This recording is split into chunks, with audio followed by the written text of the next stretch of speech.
โอ้ยหลุดไปโทษทีค่ะมาใหม่ค่ะมาใหม่มาใหม่นะคะเมื่อกี้หลุดไปค่ะโทษทีค่ะโอเคค่ะไม่เป็นไรค่ะเอานี้ก็ได้อันนี้ก็ได้ได้อยู่แต่ว่าต้องเห็นแบบนี้โอเคโทษทีนะคะเมื่อกี้อินเทอร์เน็ตมันหลุดไปเดี๋ยวกี่นาทีจ้ะ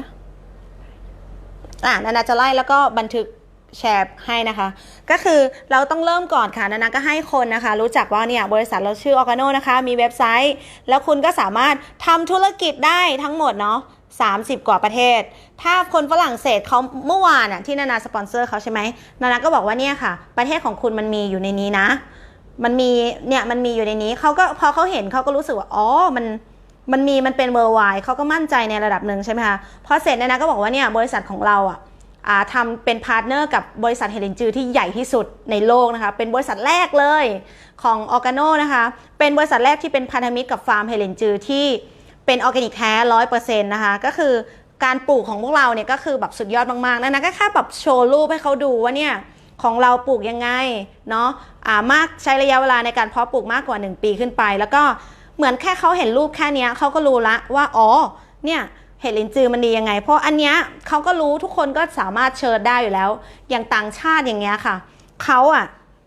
จะเก่งเรื่องอ่านอยู่แล้วเขาเป็นต่างชาติส่วนมากเขาจะศึกษาข้อมูลมากกว่าเราเขาจะอ่านเขาชอบอ่านเขาชอบเช็คก็จะทำให้แบบธุรกิจมันไปง่ายกว่าแค่เปรียบเทียบให้เขาเห็นว่าเนี่ยความแตกต่างมันเป็นยังไงอันนี้คือไม่ใช่แต่สปอนเซอร์คนอื่นนะคะเราจะต้องฝึกในการสปอนเซอร์ตัวเองก่อนเพื่ออะไรรู้ไหมคะรู้เขารู้เราลบ100 ครั้งชนะ100 ครั้งก็คืออย่างน้อยเราก็ต้องรู้ว่าตัวเองดียังไงก่อนออร์แกโนเนี่ยเป็นพันธมิตรกับฟาร์มเฮลินจือนานาก็บอกเลยว่าเนี่ยเราต้องพูดแบบมั่นใจต่างชาติบางครั้งเขาก็ไม่ได้แบบรู้ภาษาเราบางทีนานาสปอนเซอร์คนฟิลิปปินส์ที่ลาวใช่ไหมคะเขาก็ไม่ได้พูดภาษาลาวได้แบบ 100% ประมาณ 30-40%แต่นานาสีหน้าแววตาอารมณ์แล้วก็สิ่งที่นานำเสนอมันเป็นสิ่งที่เรามั่นใจแล้วมันเป็นสิ่งที่พิสูจน์ได้เราพูดความจริงก็คือเป็นพันธมิตรมาใช้งบมากมายมีเซอร์ติฟิเคตรับรองคนฝรั่งเศสเขาเห็นอันนี้เขาก็รู้จักแล้วว่ามันมีมาตรฐานจริงๆคนอเมริกาเขาก็เห็นออร์แกนิกอันนี้ใช่ไหมญี่ปุ่นคือทุกคนสามารถเช็คข้อมูลได้มันก็ทำให้แบบง่ายขึ้นแล้วก็สิ่งหนึ่งที่นานาชอบนะคะอันนี้นานามาทำเป็นภาษาลาวละก็คือออร์แกโนเนี่ยทำผ่านมือถือได้คุณไม่ต้องอยู่ประเทศเราก็ได้ค่ะทำที่บ้านก็ได้ค่ะแล้วก็คุณรู้จักคนที่แบบใส่ใจเรื่องสุขภาพไหมคุณรู้จักคนที่ดื่มกาแฟไหมถ้าคุณรู้จักแล้วก็คุณสนใจเรื่องอุตสาหกรรมเหล่านี้คุณก็ทำธุรกิจกับเราได้แบบง่ายๆมากแล้วนานาก็ชี้ให้คนดูเลยค่ะว่าคนปัจจุบันนี้เขาจ่ายเงินให้กับธุรกิจอะไรมากที่สุดถ้าเขาทำธุรกิจอยู่แล้วเขาเห็นแคปตัวนี้เขาก็รู้แล้วใช่ไหมคะว่าคนจ่ายเงินให้ท่องเที่ยวคนจ่ายเงินให้กับเรื่องของการเงินเรื่องการแลกเงินโอนเงินต่างๆคนจ่ายเงินให้กับเรื่องของสุขภาพคนจ่ายเงินให้กับเรื่องของความงามแล้วก็คนจ่ายเงินให้กับเครื่องดื่มเพื่อสุขภาพถ้าคุณสามารถทำเงินจากทั้งหมดที่นานาโชว์ให้เห็นเนี้ยคุณสนใจหรือเปล่าถ้าบริษัทเราทำตลาดทั้งหมดเลยนะปัจจุบันเนี้ยคุณสนใจไหมก็บอกเขาเนาะว่าเทรนด์สุขภาพเนี่ยก็เป็นสิ่งที่แบบนอกเหนือจากเรื่องท่องเที่ยวนอกเหนือจากการเงินนอกเหนือจากอื่นใดสุขภาพนี่สำคัญที่สุดถ้าเราสามารถแก้ปัญหาให้คนทั้งโลกไม่ใช่แค่ในลาวไม่ใช่แค่เอเชียไม่ใช่แค่แบบประเทศเล็กๆแต่เราสามารถแก้ไขปัญหาระดับโลกได้คนสาเหตุถ้าเราทำเทรนสุขภาพสิ่งหนึ่งที่เราควรจะรู้เวลาเราไปขายไอเดียให้กับคนต่างชาติเนาะคนเกิดสาเหตุการตายอันดับ1เนี่ยคืออะไรอันที่2ก็คือเราก็ต้องไปไล่ดูทุกคนสามารถไปรีเสิร์ชข้อมูลได้พอคนต่างชาติหรือว่าคนสายงานต่างประเทศที่เขาอยากจะรู้จักอันนี้เขาเห็นเทรนด์เขาจะเห็นตลาดที่มันใหญ่มากๆคนเสียชีวิตมากที่สุดคืออะไรนะปัจจุบันคือมะเร็งเนาะมะเร็งเบาหวานพวกเขาเรียกอะไรโรคต่างๆความดันหลายๆอย่างเนาะที่เกิดขึ้นโรคตับโรคอุบัติเหตุตามท้องถนนอะไรต่างๆเนี่ยลองทุกคนลองจินตนาการเวลานานาถามคนต่างชาติเวลานาเจอถ้าเราสามารถ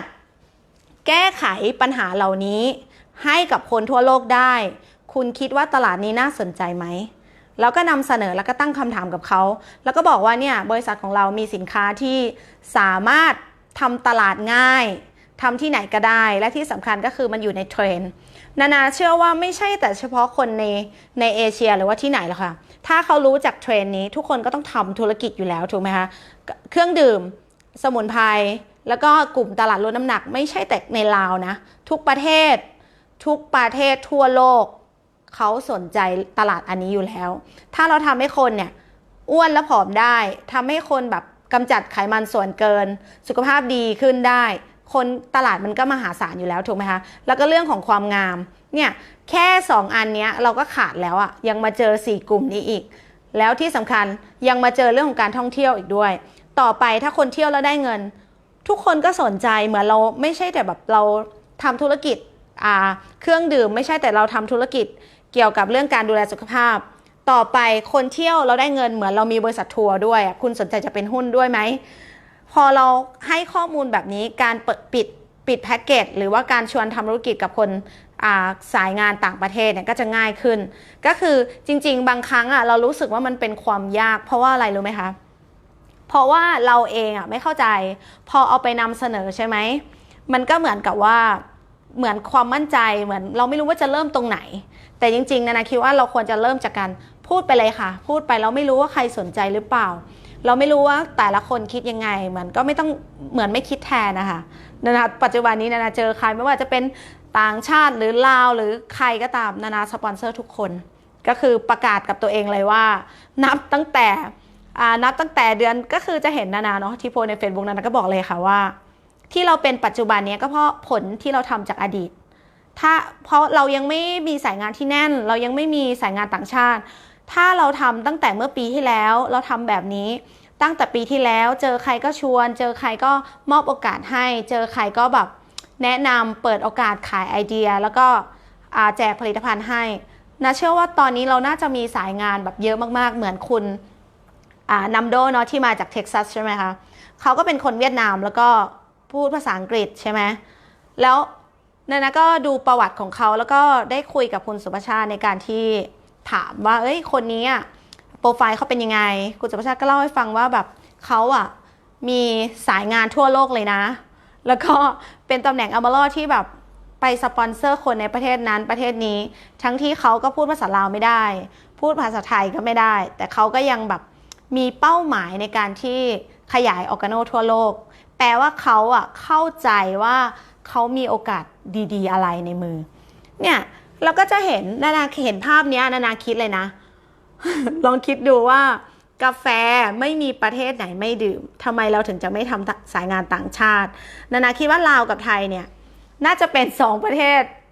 น่าจะเป็น2ประเทศในโลกที่พูดภาษาแบบใกล้เคียงกันมากๆเราสามารถคนลาวสามารถสปอนเซอร์พี่น้องฝั่งไทยได้คนฝั่งไทยก็สามารถชวนคนที่ประเทศลาวในการทำธุรกิจได้มันอยู่ที่มิชชั่นมันอยู่ที่ความคิดกรอบความคิดของเรามากกว่า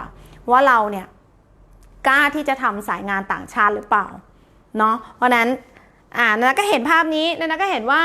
สิ่งดีๆเหล่านี้เราควรจะมอบให้กับคนทั่วโลกได้รู้จักเนาะเรื่องราวดีๆเหล่านี้ที่เกิดขึ้นที่ประเทศลาวเนาะเราก็อยากจะถ่ายทอดให้คนทั่วโลกว่าเนี่ยคนที่สุขภาพดีนะเป็นหมอนะเขามีปัญหาเรื่องสุขภาพนะแล้วก็ถ่ายทอดให้คนที่ต่างชาติดูได้ว่าเราหายอะไรบ้างจากการใช้สินค้าแบบนี้ก็คือหลักๆแล้วคือการแบ่งปันเฮลินจือดียังไง OGX เป็นยังไงผลตอบรับจากการชมใช้ล่ะเป็นยังไงเนาะตลาดของเรามีกลุ่มไหนบ้างทำไมเราถึงต้องลดน้ำหนักอะไรเงี้ยแล้วก็คือเราก็เล่าในความคิดของเราให้กับคนแต่ละประเทศฟังเงี้ยเหมือนพี่คำล่าใช่ไหมคะแล้วก็อยากจะเล่าให้คนทั่วโลกฟังว่าเฮ้ยเนี่ยคนที่ประเทศลาวเนี่ยเกิดผลลัพธ์แบบนี้นะถ้าคุณเอาไปทำในประเทศของคุณภาพนี้มันก็จะเกิดที่ประเทศของคุณเหมือนกันเนาะแล้วก็เล่าถึงเหตุการณ์ที่เกิดขึ้นในประเทศของเราทำยังไงเนาะการทำสายงานต่างชาติของนาก็จะทำประมาณนี้เรื่อง BU ล่ะเป็นยังไงผลิตภัณฑ์คือจริงๆนะก็ไม่ได้แบบอยากให้ทุกคนแบบว่าโฟกัสว่าไม่ได้แบบเก่งอะไรแต่ว่าหลักๆที่นาทำตลาดกับคนต่างชาติหรือสายงานต่างประเทศเพราะว่าเชื่อมั่นค่ะเชื่อมั่นผลิตภัณฑ์ดีเนี่ยค่ะ แล้วก็เล่าเรื่องแบบนี้ค่ะให้ทุกคนฟังเห็นไหมคะนานาก็เล่าที่ประเทศลาวนานาก็เล่าเรื่องของทีมงานที่ฝั่งไทยว่าเกิดผลลัพธ์ยังไงที่ลาวเกิดผลลัพธ์ยังไงที่เมืองนอกเขาเกิดผลลัพธ์ยังไงเหมือนทำให้เขาเห็นเนาะว่าออร์แกโนเนี่ยไม่ใช่แค่ในลาวนะมันอยู่ทั่วโลกจริงๆเอาทุกคนที่เกิดผลลัพธ์จากทั่วโลกมารวมกันแล้วก็เล่าให้คนในประเทศที่เขายังไม่รู้จักออร์แกโนฟังแล้วก็เกิดสายงานใหม่ซึ่งจริงๆเมื่อกี้เนี่ยจะไลฟ์ช้านิดนึงเพราะว่าอะไรรู้ไหมคะเพราะว่าเราเพิ่งเทรนนิ่งข้างล่างกันแล้วก็ทีมเราตอนนี้ก็คือมีคอมมิชเมนต์ค่ะมีคอมมิชเมนต์มากณปัจจุบันก็คือเราจะทำ3/3ค่ะก็คืออะไรคะ1ทำ3ขั้นตอนกับออร์แกโนก็คือเราจะใช้ระบบแบบ 100% แล้วพิสูจน์กัน3เดือนและเราก็ตั้งเป้าที่จะ1เหวี่ยง30คนค่ะเข้างานวันที่29เนาะวันที่29เดือน2เนาะที่ประเทศลาวที่จะเกิดขึ้นก็คืองาน Go Beyond ครั้งแรกที่สปป.ลาวเราก็เลยมีคอมมิชเมนต์ร่วมกันก็มีลีดเดอร์ของเรามาเกือบ20คนเนาะที่เทรนกันอยู่ข้างล่างค่ะอันนี้นานาอยู่ข้างบนก็แล้วก็คอมมิชเมนต์3/3 1ก็คือทำ3ขั้นตอน2ในระยะเวลา3เดือนนี้แบบมีวินัยแล้วก็เหวี่ยง30คนในการเข้างานเนาะเดือน2ที่จะเกิดขึ้นวันที่29และเราก็มีคอมมิชเมนต์ร่วมกันก็คือจะรีไทร์ตั้งเป้าหมายในการรีไทร์กับธุรกิจนี้ในระยะเวลา3ปีเนาะ3 ก็คือเพิ่งจบไปค่ะก็คือตอนนี้รูบี้หนูนีก็ยังเทรนนิ่งต่อในเรื่องของการทำ3ขั้นตอนยังไงซึ่งตอนนี้เป้าหมายของเราก็คือเราจะสปอนเซอร์สายงานต่างชาติให้เยอะที่สุดคนไม่ว่าคนเป้าหมายของเราก็คือเราเล็งคนจีนที่อยู่ในประเทศลาวแล้วก็คนเวียดนามที่อยู่ในประเทศลาวแล้วก็ทีมงานเพื่อนบ้านของเรานะคะค้าคนไทยก็คือเราจะสปอนเซอร์ง่ายหน่อยเพราะว่าอะไรรู้ไหมไม่ต้องไปฝึกภาษาเนี่ยเหมือนนาพูดเหมือนเป็นคนที่ไทยได้เลยใช่ไหมคะเราก็จะเล็งในการที่เราเป็นประเทศเล็กๆก็จริงค่ะแต่นาก็คุยกับทีมงานว่าเราอยู่ในประเทศเล็กแต่เราก็ไม่ได้มีวิสัยทัศน์ที่เล็กเรามีมิชชั่นที่ใหญ่เพราะออร์แกโนเป็นบริษัทที่เป็นเบอร์ไวเราสามารถทำธุรกิจได้ทั่วโลกจริงๆเราจะเหลือแค่ว่าเราเนี่ยจะวางกลยุทธ์ในการทำตลาดยังไง1ก็คือง่าย2ไม่ยุ่งยากซับซ้อนก๊อปปี้ได้และส่งต่อทุกประเทศได้นาไม่รู้ว่าตัวเองใช้ไปกี่นาทีแล้วค่ะ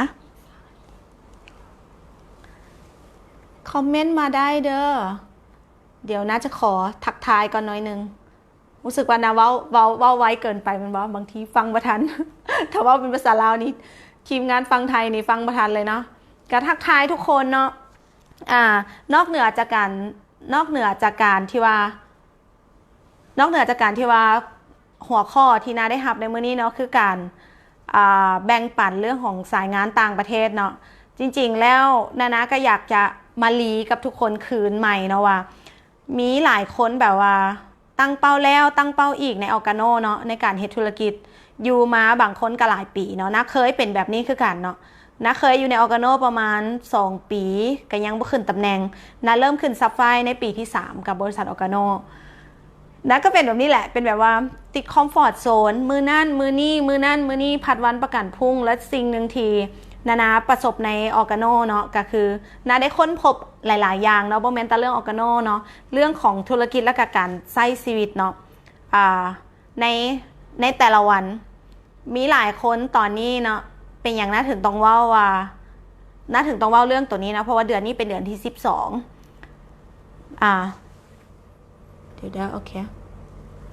น่าจะรีกลับไปได้นึงเนาะเพราะว่าอยากให้ทีมงานที่ประเทศไทย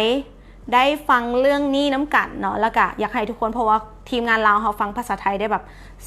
แบบว่า 100% เพราะนั้นนะจะว่าเป็นภาษาไทยเพื่อให้ทุกคนได้จินตนาการและก็ซึมซับน้ำกันนี่เป็นสิ่งที่ทุกคนจะต้องปรับ mindset ตัวเองใหม่เนาะปรับ mindset ตัวเองใหม่เพื่อให้ทวงทันกับกระแสแล้วก็ทวงทันกับธุรกิจที่กำลังจะเปิดกว้างณปัจจุบันก็อยากจะให้ทีมงานนะคะที่เป็นตำแหน่งแล้วทั่วโลกไม่ใช่แต่เฉพาะในไทยก็คือปีสุดท้ายแล้วอยากให้คนทบทวนค่ะใช้เดือนนี้เป็นเดือนที่นานี้ต้องตื่นตี 2 ตี 3ทุกคืน เป็นเดือนที่ต้องบอกเลยว่าไม่ใช่ทำงานหนักนะคะแต่เป็นเดือนที่แบบคิดเยอะมากๆคิดเยอะมากๆว่าเรามาอยู่จุดนี้ได้ยังไงเราอยู่ในออร์แกโนมา6 ปีแต่ละปีเนี่ยเราเคยทบทวนไหมคะว่า12 เดือนที่ผ่านมาเราทำอะไรบ้างเนาะไม่ใช่คือเหมือนกับโอเคเป้าหมายในการทำงานทำตลาดที่ต่างชาติก็จริงแต่ว่าจริงๆนะควรจะทำแบบนี้ได้ตั้งแต่ปีแรกที่เข้าสู่ธุรกิจแล้วแต่มันเพราะอะไรนะก็แบบทบทวนตัวเองมากๆเลยค่ะเดือนนี้เป็นเดือนที่แบบต้องคิดเยอะมากๆว่านับจากนี้เดือนนี้เราต้องเคลียร์อะไรบ้างเคลียร์ mindset อะไรบ้างและนับจากนี้เราจะต้องทำอะไรบ้างเรามาอยู่จุดนี้เพราะอะไรแล้วทำธุรกิจนี้เพราะอะไรแล้วคือเราต้องตั้งนาพูดเสมอว่าเราจะสปอนเซอร์ใครไม่ได้หรอกค่ะถ้าเรายังไม่สปอนเซอร์ยังไม่เคลียร์กับตัวเองให้มันจบว่าเป้าหมายของเราจริงๆคืออะไรในธุรกิจออร์แกโนเราก็จะทำไปเรื่อยๆแบบไม่มีที่สิ้นสุด2020 2021 2022 23 24บริษัทเขาก็ไปเรื่อยๆถูกไหมคะแต่เราล่ะเราจะไปในทิศทางไหนเนาะเราจะทำให้มันจบเลยไหมนะก็แบบเกิดคำถามเยอะแยะมากมายก่อนที่จะได้เคลียร์กับตัวเองก็ได้รู้ว่าอ๋อโอเคจริงๆฉันควรจะพูดภาษาอังกฤษเก่งตั้งนานแล้ว มันเป็นเพราะอะไรมันเป็นเพราะตัวเราเองค่ะตัวเราเองไม่ใช่เพราะอัพไลน์ไม่ใช่เพราะคนที่ชวนทำธุรกิจไม่ใช่เพราะระบบมันไม่ใช่เพราะบริษัทที่เราไม่สำเร็จมันเป็นเพราะเราอ่ะไม่มีภาวะของความเป็นผู้นำไม่ใช่นำคนอื่นนะคะนำตัวเองสิ่งแรกที่เราควรจะมีก่อนที่เรานำใครก็ได้ค่ะทั่วโลกเรานำสายงานไหนก็ได้เราจะทำธุรกิจที่ไหนก็ได้บนโลกใบนี้นาเห็นไดมอนด์มินนาก็รู้สึกว่าแบบมันเป็นกำแพงอีกอันนึงที่แบบว่าทุกคนก้าวข้ามมันได้ยังไงเนาะก้าวข้ามมันได้ยังไงแล้วไปอยู่ในจุดนั้นได้ไงต้องยอมรับเลยค่ะไดมอนด์มินเป็นผู้หญิงที่ทำให้นารู้สึกว่าอะไรก็เป็นไปได้บนโลกใบนี้จริงๆตั้งแต่วันแรกที่เจอเธอในออร์แกโนณปัจจุบันคุณเห็นพัฒนาการของไดมอนด์มินไหมคะว่าเธอเป็นผู้หญิงที่จากที่ไม่พูดไม่คือแบบคนละเรื่องอะแล้วเห็นเดินทุกคนก็จะเห็นใน Facebook เธอใช่ไหมคะเดินในเวทีกล้าแสดงออกในเวทีแบบระดับสากลมากๆซึ่งแต่ก่อนถามว่าไดมอนด์มินเขาเก่งภาษาอังกฤษไหมเขาก็เก่งค่ะแต่เขาไม่ได้พูดแบบไม่ได้แบบแสดงออกขนาดนี้แล้วก็ไม่ได้แบบ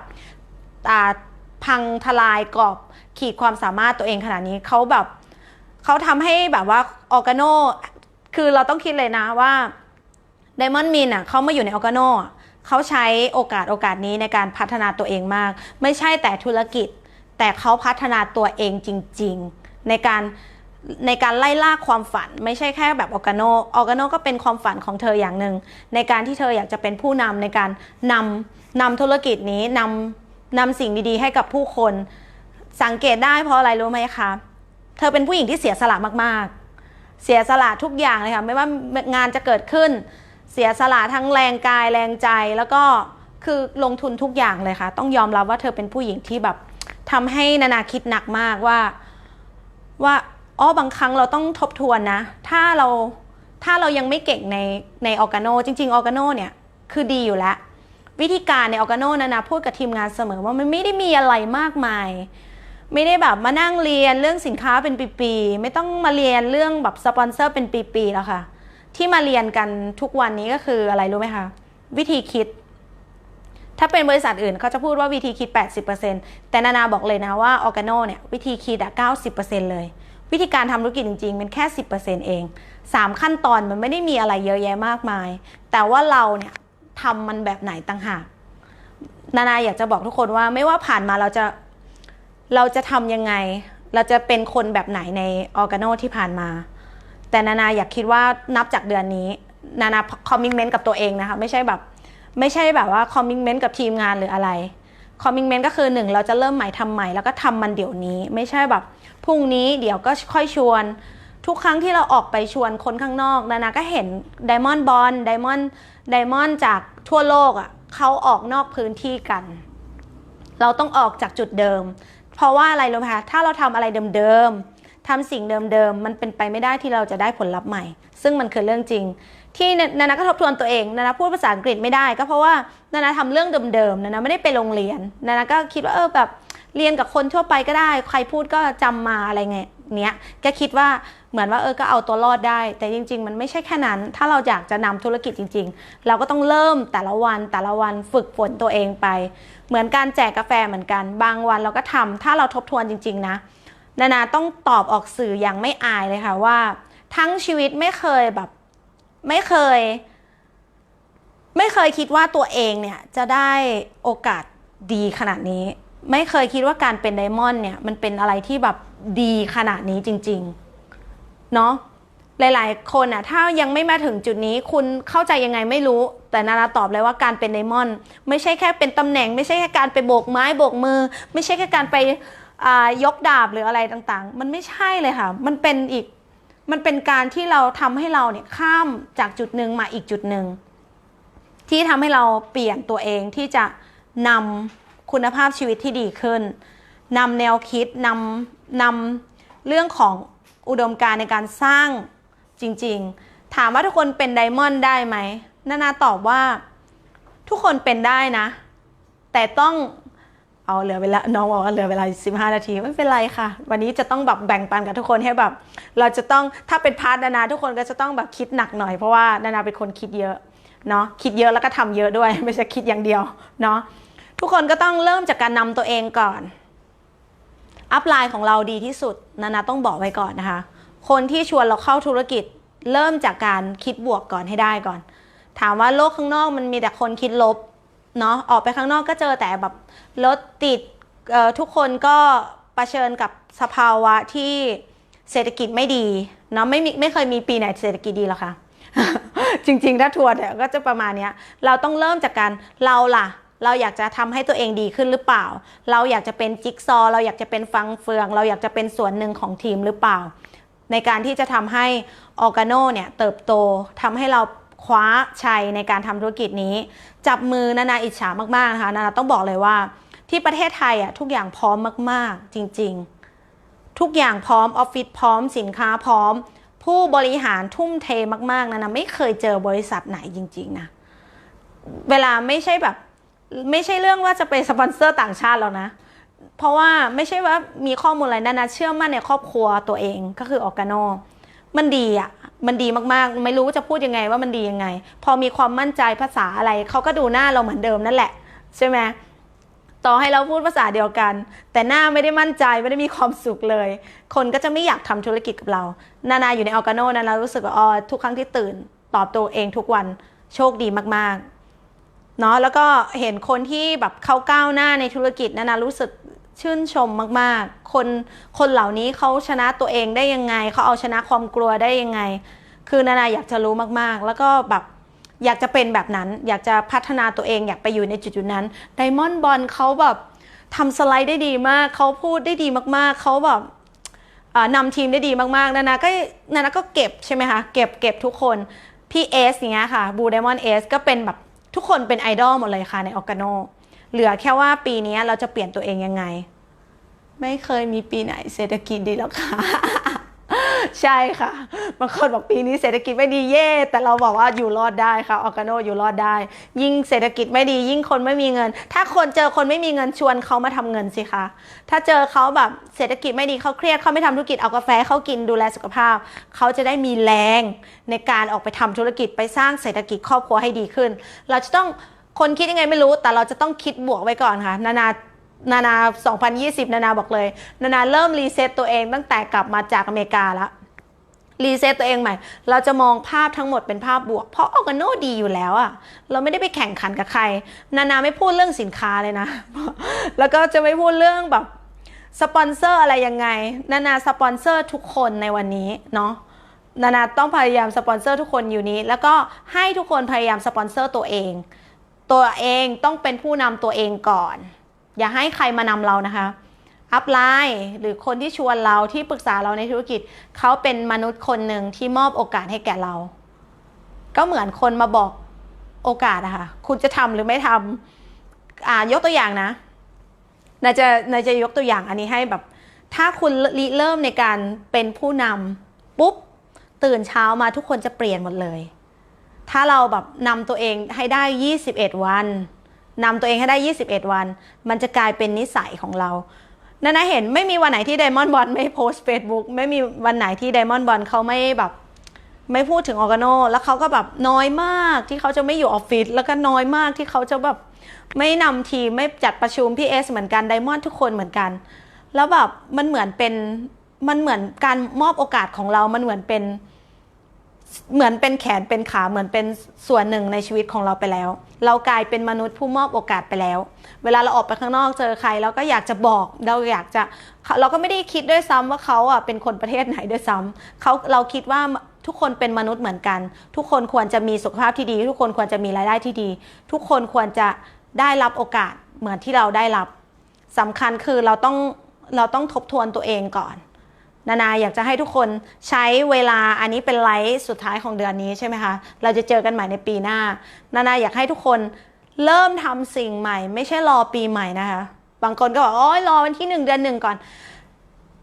นาเก็ตกับคำนี้มากๆแล้วก็เวลาตื่นขึ้นนาก็จะบอกเลยว่าถ้าวันนี้เป็นยังไงมันเป็นเพราะเมื่อวานเราทำอะไรถ้าเราอยากให้พรุ่งนี้เป็นยังไงเราจะต้องทำวันนี้ให้ดีที่สุดไม่ใช่ทำเพื่อวันนี้นะแต่เราทำเพื่อวันพรุ่งนี้มากกว่าถ้าเราอยากจะให้ปีใหม่มันดีเราก็ต้องเริ่มทำตั้งแต่วันนี้ถ้าไม่มีสายงานเราก็ไปลีดชื่อนาเนี่ยช่วงนี้จะแบบเอาเอกสารอะเก่าๆหนังสือทั้งหมดที่ชีวิตที่ทำออร์แกโนมาก็คือมาไล่โทรหาทุกคนให้หมดเพื่อให้แน่ใจว่าคนทั้งหมดในรายชื่อเขาไม่ทำแล้วนะจะได้เผาทิ้งไปเลยเผาทิ้งไปกับปีเก่าเลยนะถือว่าเราเคลียร์อะไรทุกสิ่งทุกอย่างในปีเก่าให้มันจบโทรพี่แน่ใจแล้วใช่ไหมคะว่าไม่ทำแล้วใช่ไหมคะเราก็ได้แน่ใจตัวเองด้วยว่าเราอย่างน้อยเราได้ทำดีที่สุดแล้วในการคุยกับเขาปีนี้ให้มันจบเพราะว่าอะไรปีหน้าเราจะปีใหม่ทุกคนจะต้องเกิดใหม่นาบอกนาเกิดใหม่นาไม่รู้ว่าใครทำอะไรแต่นาจะเกิดใหม่เนาะจะเป็นนิวนาเพราะฉะนั้นก่อนจะเป็นคนใหม่เราต้องเคลียร์ของเดิมให้จบก่อนคุณไม่มีวันได้สิ่งใหม่หรอกค่ะถ้าคุณยังไม่เอาของเก่าทิ้งไปอะไรที่เขาไม่ทำเราก็ควรจะลบชื่อเขาออกไปใช่ไหมคะเขาไม่กินเราก็ควรจะลบชื่อเขาออกไปแล้วทำล้างเคลียร์ให้หมดแล้วเริ่มใหม่ทุกวันตื่นเช้ามาชวนคนใหม่เลย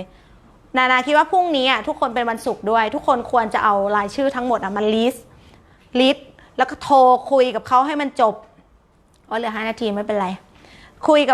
กับทีมงานให้มันจบและตอบตัวเองทุกครั้งเนี่ยนาต้องตอบเลยนะคะว่าคนที่ทำธุรกิจกับเราแล้วเขาแบบไม่ทำต่อไม่เดินต่อถามว่าเสียใจไหมเสียใจนะคะแต่ต้องเดินหน้าเราต้องเสียใจคืออะไรไม่ใช่เสียใจที่แบบไม่มีทีมงานนะเสียใจที่เขาแบบพลาดโอกาสที่จะไปพลาดโอกาสที่เขาจะถ้าเขาอดทนอีกนิดอะไปกับเราอะเขาก็จะเจอเหมืองเพชรแล้วแต่เขาก็ไม่ได้มีความอดทนขนาดนั้นเราก็ต้องตัดใจในการให้เขาอยู่กับปีเก่าแล้วก็ล้างสมุดล้างอะไรให้หมดแล้วก็ตื่นเช้ามาพรุ่งนี้วันศุกร์เนี่ยโทรทุกคนเลยค่ะแล้วชวนเขาเข้างานบอกเขาว่าพี่ครับปีหน้าออร์แกโนจะไม่เหมือนเดิมแล้วไม่ใช่แย่นะคะจะเปิดจักรวาลใหม่จะมีอะไรมากมายอย่างที่พี่ไม่เคยรู้มาก่อนพี่มาฟังวันเสาร์นี้ก่อนได้ไหมครับได้ไหมคะถ้าพี่มาฟังแล้ววันเสาร์ที่ออฟฟิศนี้แล้วพี่ไม่ทำเราจะได้ให้หนูแน่ใจค่ะให้หนูแน่ใจว่าหนูได้บอกพี่แล้วว่าปี2020มันจะเกิดการเปลี่ยนแปลงอะไรบ้างแจ้งข่าวใหม่แล้วบอกเขาว่าไปอย่างน้อยพี่ก็ไปดูอัปเดตเผื่ออะไรปีหน้าพี่จะได้มีธุรกิจใหม่อย่างน้อยพี่จะมีแนวคิดใหม่ๆใน2020ที่จะมาถึงนี้ไปดูโอกาสไว้พี่ครับมาดูพอถ้าเขาไม่มาก็รีบบอกว่าขอบคุณมากๆอย่างน้อยเราก็ได้บอกแล้วก็ลบชื่อเขาไปซะเพราะเวลาเราโทรหาคนเราก็รู้แล้วว่าเขาแบบมีความสนใจในระดับไหนทีมงานเก่าเหมือนกันค่ะชวนเขาเลยค่ะอยากเกิดใหม่ไหมอยากทำแบบปีที่แล้วเราทำอะไรมาไม่รู้แต่เขาบอกว่าอะไรรู้ไหมคะความสุขมันก็คือของขวัญนั่นแหละแต่ว่าความเจ็บปวดหรือความล้มเหลวมันคือครูที่ดีมากๆเราจะต้องเรียนรู้กับ12 เดือนที่ผ่านมาแล้วใช้มันให้เกิดประโยชน์ใช้มันให้มันทำเงิน อย่างน้อยมันก็เหมือนครูเนาะคนปฏิเสธคือในออร์แกโนจริงๆถ้าต ตอบจริงๆคือแบบนานาเนี่ยโดนคนปฏิเสธมาจนชาละชาแบบคือชาแบบเฉยๆไปแล้วอะปฏิเสธเหรอก็ไงอะเขาก็ไม่ได้อยากทำก็เฉยๆละตอนนี้ใครจะปฏิเสธหรือว่าใครจะไม่ทำด้วยใครจะเลิกเป็นเรื่องธรรมดามากๆกับนานาตอนนี้นะเพราะว่านานาได้เรียนรู้จากสิ่งที่ทำมาหลายๆปีกับออร์แกโนแล้วก็บอกตัวเองว่าปีนี้แหละเป็นปีของฉัน นานาบอกตัวเองเสมอว่าปีนี้ฉันได้เท่าไหร่กับออร์แกโนปีหน้าฉันจะเอาเท่าไหร่เหมือนหนูนีใช่ไหมคะลูบี้หนูนีทุกคนก็จะเห็นว่าเมื่อวานเป็นวันเกิดของน้องใช่ไหมคะเมื่อปีที่แล้วน้องนั่งมอเตอร์ไซค์แล้วก็เอากาแฟใส่ท้ายเหมือนคนแก่ของเหมือนคนแบบลากของไปส่งเหมือนเดลิเวอรี่ทั้งที่ตอนนั้นเขาก็เป็นตำแหน่งซับไฟร์แล้วลูบี้แล้วแต่ปีนี้ดูสิคะเขาเพราะว่าบุคคลแบบนี้เขาคิดยังไงรู้ไหมคะทุกๆปีเขาจะมีการแบบรีเซ็ตตัวเองเขาจะมีการทบทวนเขาจะมีการดูว่าเขาพัฒนาไปในทิศทางไหนแล้วเขาควรจะพัฒนายังไงต่อปีนี้ได้รถแล้วเขาเพิ่งซื้อรถใช่ไหมคะรถสีแดงที่เป็น Mazda ที่เขาแบบเอาใส่ในโปรไฟล์ไว้แล้วเขาก็แบบทำทุกวิถีทางให้เป็นเจ้าของเขาก็ดูมันทุกวันนานาไปที่ห้องเขานานาเห็นเขาติดเยอะแยะมากมายเขาเช่าห้องอยู่ใช่ไหมคะตอนนั้นก็แบบอยู่ลำบากมากเขาก็แปะรูปรถเอาไว้เต็มเลยเขาก็ไปดูราคาเขาก็ไปดูอะไรไว้หมดเลยนะเมื่อปีที่แล้วรู้ไหมเกือบจะสิ้นปีใช่ไหมเขาเพิ่งถอยรถได้1 เดือนก็ยังตอนนี้ก็ยังขับไม่เก่งขับสเปะสปะไปเขาก็ทำให้ตัวเองเนี่ยเขาทำให้ของขวัญกับตัวเองเขาเป็นผู้นำตัวเองเขาเป็นนำจิตวิญญาณนำเป้าหมายของตัวเองไม่ใช่นานาไปนำเขานะไม่ใช่ใครที่ไปนำความต้องการของเขาได้เขาเป็นคนนำเป้าหมายของตัวเองเป็นจุดยืนให้กับทีมจนวันนี้เขาก็พอถึงวันเกิดอีกรอบของเขาเขาก็มีรถแล้วเขาก็ส่งข้อความมาหานานาก็บอกว่าเนี่ยปีหน้าเขาตั้งเป้าเขาจะซื้อบ้านนะปีนี้เขาได้รถละปีหน้าเขาจะสร้างขึ้นตำแหน่งไดมอนด์แล้วเขาจะซื้อบ้านแล้วเขาจะพาพ่อเขามาอยู่ที่เวียงจันทร์เราก็เห็นพัฒนาการว่าอ๋อจริงๆเราควรจะต้องแบบทบทวนน้องบอกหมดเวลาแต่ไม่เป็นไรนานาจะยังไม่จบ ทุกคนก็สามารถไปดูในโปรไฟล์ของหนูนี้ได้วันนี้น้องก็เป็นจุดยืนในการเทรนนิ่งให้กับลีดเดอร์ผู้ที่อายุมากกว่ามีวุฒิการศึกษามากกว่าแล้วก็เขาก็ร่วมแบ่งปันประสบการณ์ของออร์แกโนให้กับทีมงานของเขาที่มีวุฒิที่เหนือกว่าแต่หนูนีเขาก็เป็นลีดเดอร์ได้เขาก็ถามว่ามาวันแรกเป็นไหมเขาก็ไม่ได้เป็นแต่เขาก็มีเป้าหมายแล้วก็ทำอย่างสม่ำเสมอลองผิดบ้างลองถูกบ้างลองผิดบ้างลองถูกบ้างทำไปเรื่อยๆเพราะว่ามันไม่มีอะไรเพอร์เฟกต์ในการทำธุรกิจหรอกค่ะแต่ว่าเราเนี่ยต้องพยายามให้มันดีแค่พยายามให้มันดีขึ้นให้วันนี้ดีกว่าเมื่อวานเนาะแล้วก็ทำวันนี้ให้ดีที่สุดเผื่อวันพรุ่งนี้เราจะได้พัฒนาตัวเองมากขึ้นแล้วยิ่งเนาะนานาก้าอันนี้คือปิดท้ายให้ก็คือนานาเนี่ยกล้าที่จะชวนคนต่างชาติหรืออะไรเงี้ยนานาก็อยากจะฝากทุกคนว่ามันไม่ใช่ว่าแบบมันไม่ใช่ว่าเขาเป็นคนเราต้องเปลี่ยน mindset ของเราก่อนไม่ใช่ว่าคนเนี่ยเป็นมาจากประเทศอะไรหรือพูดภาษาอะไรแล้วค่ะเราต้องปรับ mindset ในการเป็นผู้ให้ของเราก่อนเหมือนไดมอนด์ปูเนี่ยเป็นไอดอลของคนไม่ใช่แต่ในลาวนานาเชื่อว่าถ้าคนได้ยินเรื่องราวของเขาอ่านในหนังสือพิมพ์ใช่ไหมคะที่เราลงหนังสือ Hall of Fame ใช่ไหมที่ถ้าคนไปอ่านแล้วเล่าเรื่องราวเหล่านี้เหมือนไดมอนด์ฝนเรื่องราวของไดมอนด์นานาใช่ไหมคะให้ผู้คนได้ฟัง3ผู้หญิงที่อยู่ในหนังสือนั้นน่ะเป็นโปรไฟล์ที่แตกต่างกันมากๆให้ผู้คนได้รู้จักให้ผู้คนได้แบบเห็นว่าเฮ้ยเนี่ยนาเป็นแม่ค้าก็ทำได้คุณปูเธอไม่ใช่คนที่ไม่มีอะไรจะทำแต่ก็ทำได้อายุก็แตกต่างกันไดมอนด์ฝนก็ทำได้ไดมอนด์บอลไดมอนด์เอสเราต้องรู้จักชื่นชมรู้จักเล่าเรื่องราวรู้จั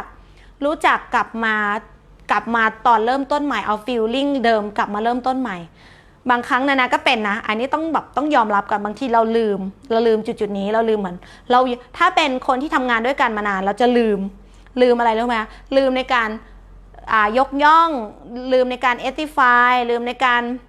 ให้ความสำคัญแต่ว่าปีใหม่นี้ก่อนที่จะถึงเราต้องเริ่มจากวันนี้เลยค่ะ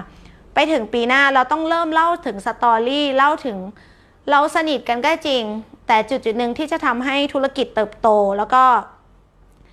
ผลลัพธ์เราจะเปลี่ยนก็คือเราต้องเริ่มเหมือนที่เขาบอกว่าอะไรรู้ไหมคะพระที่สำคัญที่สุดคือพระในบ้าน แต่แต่บางครั้งเราก็เหมือนกันค่ะในธุรกิจเหมือนกันคนสำคัญที่สุดก็คือคนที่อยู่กับเราชวนเราเข้าธุรกิจเหมือนนานาเขาจะคนที่ชวนนานาเข้าธุรกิจถึงเขาจะเลิกไปแล้วทั้งชีวิตของนานาไม่เคยลืมว่าผู้หญิงคนนี้คุณน้ำดีทิพย์ไกรสอนแก้วน้ำดีเนี่ยเป็นคนที่แบบชักจูงเรานะเข้าสู่ธุรกิจนี้นะถึงเธอจะไม่อยู่แล้วเธอก็เป็นความทรงจำที่ดีมากๆเธอไม่ได้เสียชีวิตนะแต่เธอไม่ได้ทำธุรกิจออร์แกโนแต่ว่าเธอเป็นความสวยงามค่ะทุกวันเนี่ยเวลานาตื่นขึ้นสิ่งหนึ่งที่นานาจะนึกถึงก็คือถ้าไม่มีผู้หญิงท่านนี้ถึงเขาจะไม่ได้เดินร่วมกับนานาแต่เขาก็เป็นผู้หญิงที่นำพานานามารู้จักออร์แกโนและผู้หญิงที่ทำให้นานาเป็นไดมอนด์ได้ก็คือคุณปูสุรินดามโนธรรมไดมอนด์คนแรกเธอเป็นอะไรรู้ไหมคะเธอไม่ได้ซักจูงนานาเข้าสู่ธุรกิจแต่เธอเป็นแรงบันดาลใจที่ดีมากๆให้กับผู้หญิงตัวเล็กๆเหมือนนานาค่ะกล้าตัดสินใจในการที่จะลุกขึ้นในการต่อสู้ในการที่จะขึ้นเป็นไดมอนด์อีกครั้งหนึ่งเหมือนไดมอนด์บอลไดมอนด์มินทุกคนนะคะเป็นแรงบันดาลใจที่ดีมากๆถ้าบุคคลเหล่านี้ยังอยู่ทำไมเราต้องไปด้วยใช่ไหมคะทุกคนก็ล้วนแล้วแต่เขาก็ยังพายเรือเขาก็ยังแบบนำพาองค์กรในการเข้าสู่ฝั่งฝันในการประสบผลสำเร็จถามว่าทุกคนเนี่ยมี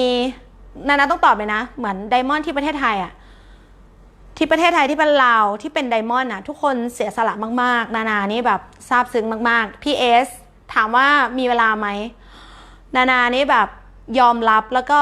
นานาเล่าถึงสตอรี่ทุกคนให้ทีมงานฟังทุกวันว่าแบบคนระดับนี้เขาทุ่มเทขนาดไหนเขาเสียสละเวลาขนาดไหนมาทำออร์แกโนแล้วก็ไม่แปลกใจว่าเขาสำเร็จได้ยังไงใช่ไหมคะเราทำงาน8ชั่วโมงเรายังได้เท่าไหร่ล่ะถูกไหมแต่ออร์แกโนปีเดือนหนึ่งชวนคนครั้งหนึ่ง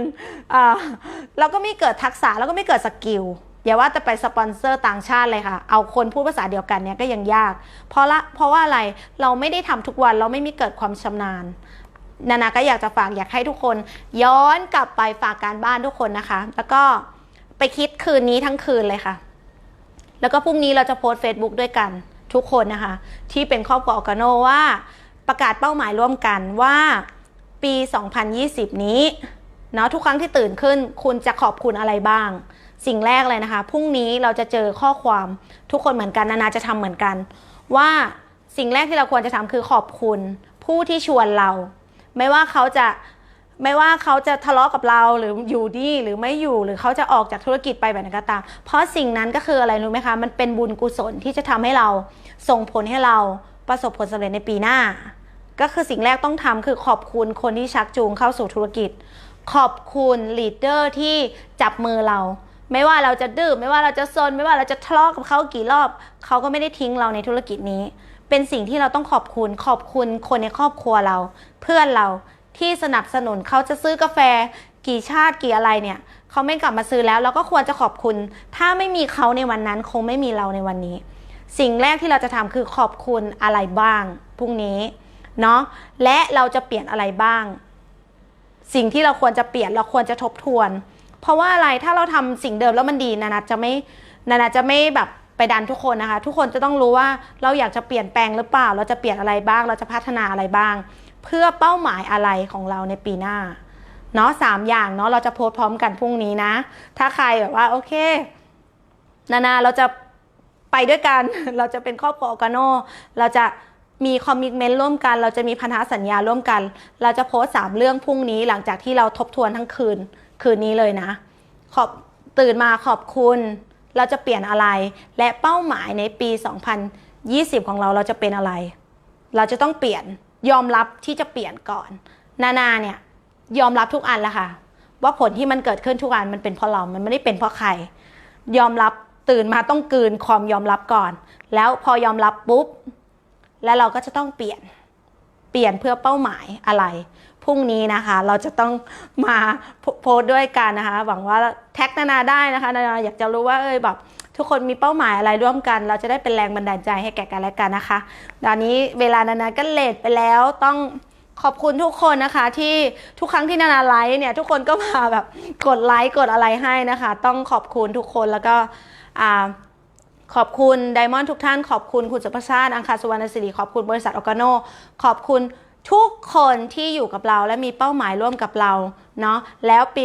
2020 นี้นานาจะอัปเดตข้อมูลอีกครั้งหนึ่งนะคะเราจะมีงานใหญ่มากๆที่ลาวที่ไม่เคยมีมาก่อนนานาจะทำนานากับทีมงานลาวทุกคนเราจะทำให้ทุกคนเห็นว่าเราพูดและเราทำจริงๆเราพูดแล้วเราจะเปลี่ยนจริงๆในงานประเดิมครั้งแรกนะ Go Beyond ที่ลาวเราตั้งเป้ากันตอนนี้ก็คือ 1,200 บัตรที่เราจะเคลื่อนนับตั้งแต่เริ่มจากนี้นะที่เราจะเหวี่ยงคนเข้างานแล้วคุณจะเห็นว่าประเทศลาวจะเป็นประเทศที่ติดท็อปในเอเชียเช่นกันเนาะเป็นประเทศเล็กๆแต่คนทั่วโลกจะต้องรู้จักประเทศลาวในปี 2020 หลังจากงาน Go Beyond แน่นอนฝากไว้นะคะทุกคนคะขอบคุณมากๆนะคะที่อยู่รับฟังและพบกันที่ความสำเร็จค่ะบ๊ายบายค่ะสบายดี